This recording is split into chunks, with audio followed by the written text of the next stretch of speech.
السلام عليكم. ما weynaanaysid ilaa aad xanuunsatid, ma baranaysid ilaa aad qalatid, magacaagu waa wax iska caadi ah ilaa aad ku dhawaaqayo qof aad jeceshahay. Ha ka xumaanin haddii uu keeni karo qof aad wanaag u gashay, maxaa yeelay leelarka waddooyinkaba waa la hilmaamaa maalinkii. wixii aan adigu ka raalli ahayn ha ku dhibin dadka kale. ruuxa fiicani meeshii tago marti kama noqdo, ruuxa xumina xataa halka uu ku dhashay waddani kuma noqdo.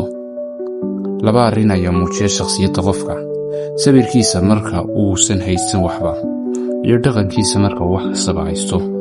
dadka qaar waa sida taariikhda, lama hilmaami karo, lamana soo celin karo. maalmuhu qofka ma beddelaan ee waxay soo saaraan xaqiiqadiisa. haddii aanad xaqa madax u noqon karin, baadilka majo u noqon. wakhtiga iyo ninku way dagaalamayaan, waxaana guulaysanaya midkii ay xaasku la safato. howdarag maalinba mid baa qaawan, ilaa uu libaaxu ka baranayo sida wax loo qoro. qiso walba waxay ammaani doontaa ugaarsadaha. qof walba marka uu dhinto waxa uu laabanayaa xagga ilaahay, balse qofka nasiibka leh waa kan alle u laabta isaga oo nool. gallayrka saddex uga dayo aragti dheerida, isku kalsoonaanta iyo xornimada. sabirku ma awooddu wax lagu sugo. sabirku waa inaan la lumin dhaqanka wanaagsan intii wax la sugayo. ballan ha qaadin adigoo faraxsan, jawaab ha bixin adigoo xanaaqsan, go'aan ha qaadan adigoo murugaysan.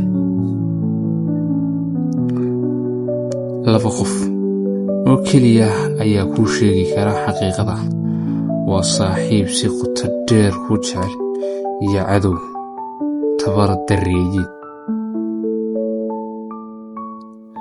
way adag tahay inaad haysho qof ku fahma, maxaa yeelay qof walba wuxuu ku mashquulsan yahay inuu ku xukumo. faa'iido ma laha in aad dahab heshid haddii aadan aqoonin qiimihiisa. iska ilow wixii tegay, casharna ka qaado.